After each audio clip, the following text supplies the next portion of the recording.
Hi guys, this is Yogendra Nigam. Guys, आज हम लोग एक बहुत ही इंपॉर्टेंट टॉपिक पे बात करने वाले हैं जो पूरी बैंकिंग जिस पर चलती है ना। कुछ टर्मिनोलॉजीज जो आप लोगों ने सुनी होंगी, जैसे कि CRR, राइट। CRR जिसको हम बोलते हैं कैश रिजर्व रेशो, SLR जिसको बोलते हैं statutory liquidity ratio, right. Rapport जिसका पूरा नाम होता है repurchase agreement, reverse rapport, MCLR, right, bank rate. तो ये क्या होते हैं? ये बैंकिंग इस पे चलती है, तो बैंकिंग इस पे कैसे चलती है? तो ये पूरा अगर आपको समझना है तो आपको ये वीडियो ठीक से मतलब लास्ट तक जरूर देखना होगा, तभी आपको ये पूरी कॉन्सेप्चुअल क्लैरिटी आपको क्लियर हो जाएगी, राइट। सबसे पहले हम लोग बात करते हैं कि रैपो क्या होता है। रैपो को समझने के लिए हमको सबसे पहले समझना पड़ेगा कि बैंकिंग चलती कैसे है। नॉर्मली एक RBI एक रेट डिसाइड करता है, और जिस रेट पे अगर किसी कमर्शियल बैंक को अगर पैसे की ज़रूरत है तो वो RBI से लोन ले सकता है। तो एक रैपो रेट से फॉर एग्जांपल आज की डेट में जो रैपो रेट है वो आज की डेट में 4% है, राइट। सो इसका मतलब क्या हुआ कि 4% के रेट पे एक कमर्शियल बैंक कहीं ना कहीं लोन ले सकता है। किससे? RBI से लोन ले सकता है, ठीक है। और ये लोन कहीं ना कहीं एक आपको पता है कोई भी लोन्स होते हैं अगर बैंकिंग में, तो वो सारे के सारे जनरली लोन सिक्योर्ड लोन्स होते हैं जिसमें कोलेटरल सिक्योरिटी कहीं ना कहीं ली जाती है। तो यहाँ पर भी कोलेटरल सिक्योरिटी रिक्वायर्ड होती है, लेकिन अगर बिना कोलेटरल सिक्योरिटी के लिए एक सर्टेन लिमिट तक हम लोन लेते हैं तो वो रेट एक कहलाता है, that is MSF। MSF means marginal standing facility.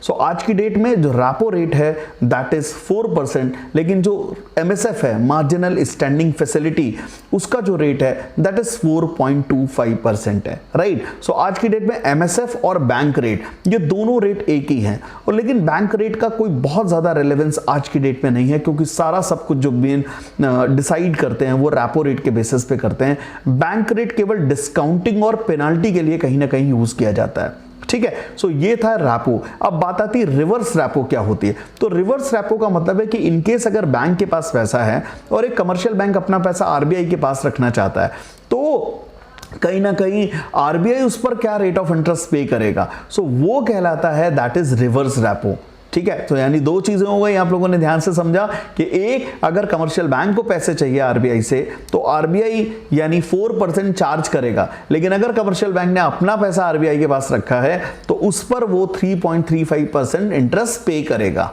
ठीक है। So this is reverse rapport and reverse rapport. I think concept clear हो गया होगा। अब बात आती है CRR और SLR की।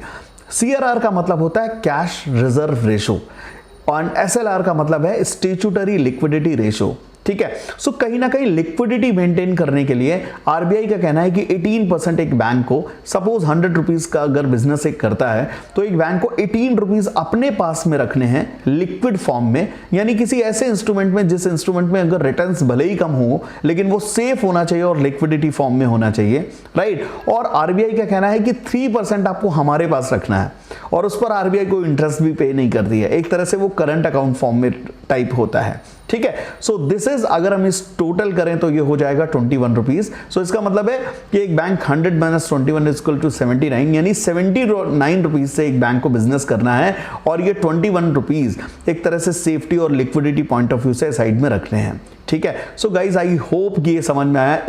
एक टॉपिक एक और है, एक पॉइंट है, दैट इज MCLR। MCLR उसको बोलते हैं marginal cost fund based lending rate, right. So ये कहीं ना कहीं ये बैंक टू बैंक डिपेंड करता है, ठीक है। ये बहुत सारे इसमें फैक्टर्स इन्वॉल्व होते हैं कि बैंक की नेटवर्क देखी जाती है, रैपो रेट, बैंक की नेटवर्क, बैंक के डिपॉजिट्स में किस तरीके से रेट्स हैं, किस तरह से है, ये सब कुछ कैलकुलेशन करने के बाद में एक MCLR डिसाइड होता है, और उस MCLR के बेसिस पे कहीं ना कहीं हमारे आपके लोन्स का रेट डिसाइड होता है, राइट। जैसे आज की डेट में अगर हम SBI का MCLR देखें तो 6.65 SBI का MCLR है, ठीक है। सो MCLR, और लेकिन MCLR का मेन बेस क्या है, दैट इज रैपो। तो इसका मतलब अगर रैपो में ऊपर नीचे कुछ होगा तो बैंक के MCLR में ऊपर नीचे कुछ भी चेंजेस आएंगे, और अगर MCLR में चेंजेस आएंगे तो ऑब्वियस सी बात है वो चेंज कहीं ना कहीं हमारे आपके लोन्स पर भी आएंगे। अब इसके पीछे रीजन क्या है?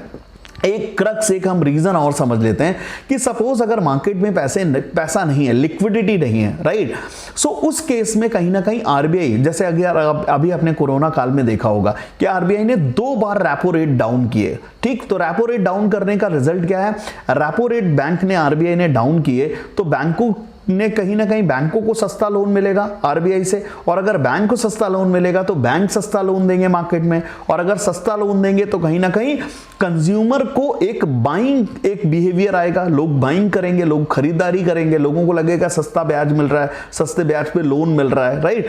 कहीं ना कहीं बिजनेसमैन को सस्ते लोन अगर मिलेंगे तो उनको बढ़ावा मिलेगा, उनको अपने बिजनेस को बढ़ाने में मदद मिलेगी, ठीक है। सो यही एक रीजन है जिस रीजन की वजह से ऐसा होगा, और ये अगर होगा तो कहीं ना कहीं डिमांड आएगी, डिमांड आएगी तो प्रोडक्शंस बढ़ेंगे, प्रोडक्शंस बढ़ेंगे तो मैन पावर आएगी, मैन पावर आएगी तो एम्प्लॉयमेंट बढ़ेगा, और कहीं ना कहीं एक पूरी इकोनॉमी जो एक चलनी चाहिए जिस रफ्तार से, उस रफ्तार से चल पड़ेगी, है ना। और कहते हैं कि ना खुशहाली आएगी तो फायदा सबका होगा। सो सेम ये एक कॉन्सेप्ट है जिस कॉन्सेप्ट पे सारी चीजें चलती हैं। आई होप आपको ये बेसिक, बहुत बड़ा एक बैंकिंग सब्जेक्ट है जिसको मॉनेटरी पॉलिसी बोलते हैं, जिसके अंतर्गत ये सारी चीजें आती हैं, हमने बहुत ही कम समय में आपको बताने की कोशिश करी है। उम्मीद करते हैं पसंद आया होगा। अगर पसंद आया तो प्लीज लाइक करिए, हमारे चैनल को सब्सक्राइब करिए।